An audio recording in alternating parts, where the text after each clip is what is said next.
Good morning, ladies. So I wanted to share a real life emotional intelligence example, and I figured the video was going to be the fastest way for me to get it to you. You're probably going to hear or see Pad Thai in the background because he's already freaking out, so just go with it. So Friday, I was in a bad mood. Like by the end of last week was crazy. So I'm not like immune to having bad weeks, just like you guys have bad weeks. Like I have bad weeks too. Just because I work on emotional intelligence doesn't mean I never have negative emotions, right? So last week was crazy. By Wednesday, I was over it. It was just a tough week for a variety of reasons. You guys all know what happened. But by Friday, I was just like in a super bad mood. Now, you guys probably couldn't tell on Friday because I was self-managing. So I knew that I was in a bad mood, and I purposely just projected a bunch of like positive energy. So one of the things you'll see in my positive mindset challenge was like the best way to cheer yourself up is to try to cheer somebody else up. So that's kind of the mindset that I used all day Friday of like, I'm just going to be like super motivating and have fun and try to have like good energy for everybody else, because I'm really just trying to push myself to like get through the day and be good. So once work was over, I just like allowed myself to be in a bad mood. So this is kind of like the step-by-step of how I manage my emotions that I wanted to share with you with the live example. So Friday, like I said, I was in a bad mood. So like the first thing that I do is I just allow myself to feel how I feel. It isn't about, oh my gosh, Jovita, you have to feel bad that you're in a bad mood or something's wrong with you. No, I never do that to myself, because then you're just heaping on a bunch more negative emotions. So the first thing I do is I just allow myself to feel how I feel.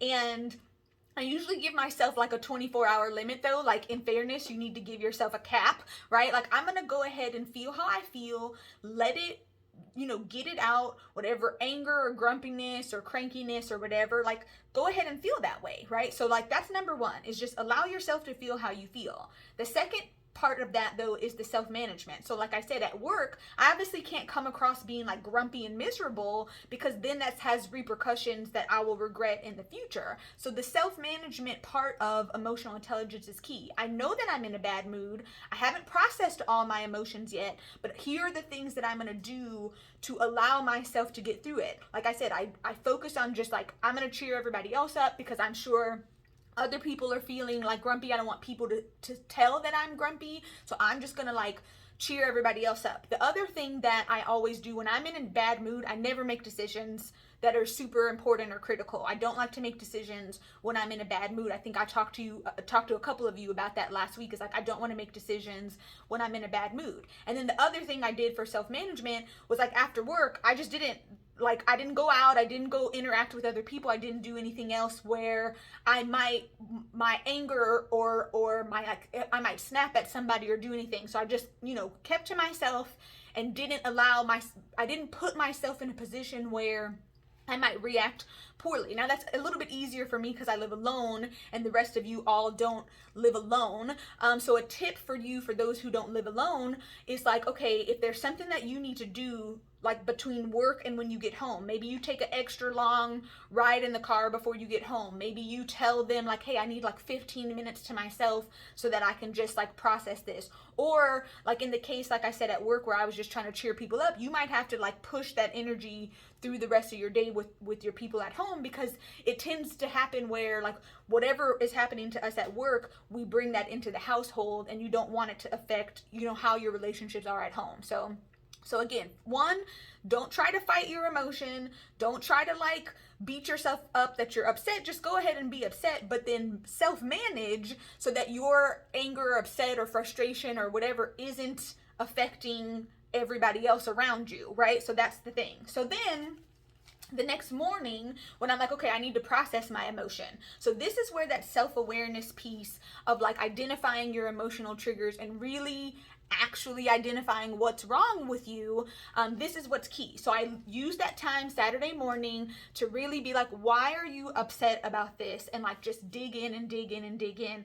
Why? I just kept asking myself, Why am I upset? Why is this bothering you? You know, just really digging into what my actual emotion is. So for me, again, most of you guys know what was going on, but a lot of the real reason I was upset is just because I pride myself on being such a good leader, and I felt bad that certain things were happening on the team because I feel like these things shouldn't be happening to me because I'm such a good leader, right? So this isn't a positive emotion, but it also is like a completely unrealistic expectation, right? I don't have any control over what everybody on my team does. So this is where I had to really dig in and be like, okay, Jovita, you need to take a step back. And one, are you being a little too arrogant to think that you could have somehow solved all these problems that are outside of your control? No. The second thing is, and this is something that I always have to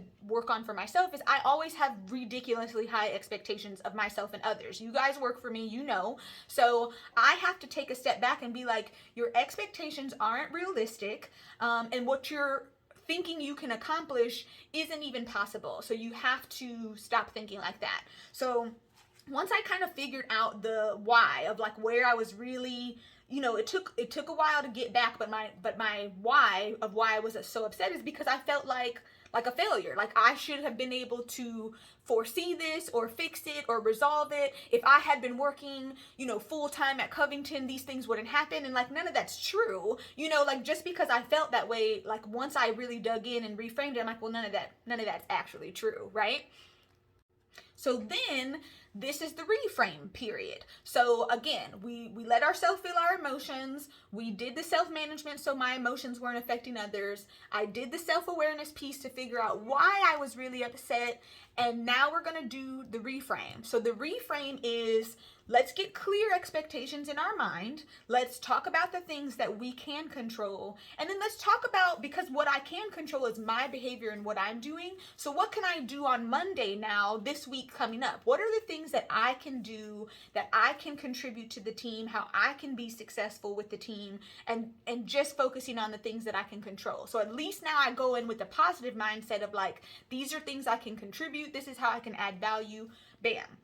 So then the fifth part and like the final piece of processing this whole emotion Saturday morning was my self-management again. So now that I've reframed, I got to get myself back in like my positive mojo, right? So I always do my morning walk because it's just amazing. Like going outside and seeing the sunrise and being outside and breathing fresh air. Like for me, I love doing that. So I did that. I also do positive affirmations. So I said a lot of positive self-talk to myself of like, Jovita, you're doing the best that you can.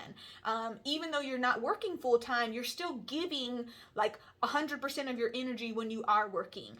Even though your dynamic on the team isn't the same as it was a couple years ago, right? You're still contributing and you're still adding value, and me not being here all the time allows space for everybody else to kind of step into their own leadership. So I had to just kind of say these positive affirmations and self-talk to myself, and I felt better. So I got through my Saturday. I kind of, you know, on Friday night, I wasn't looking forward to the plans I had Saturday because I was so grumpy. But after going through this exercise and really reframing it and, you know, using these positive affirmations in my walk and all my self-management tools these are success habits that I've already built and know that work for me because I have, you know, practiced this for a long time.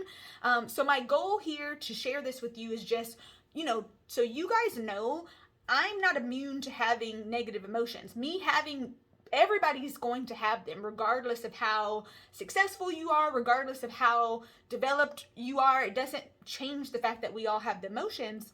The difference is that I know how to work through them, right? So I just want to share that example with you so you can kind of start figuring out, okay, how do you lean into allowing yourself to feel the emotions that you feel? How do you self-manage yourself so that what you feel isn't negatively affecting those around you? How do you have that self-awareness to identify the things that are triggering you correctly so that you can reframe them in a positive way and then self-manage again to shift into that positive mindset with those positive mindset habits?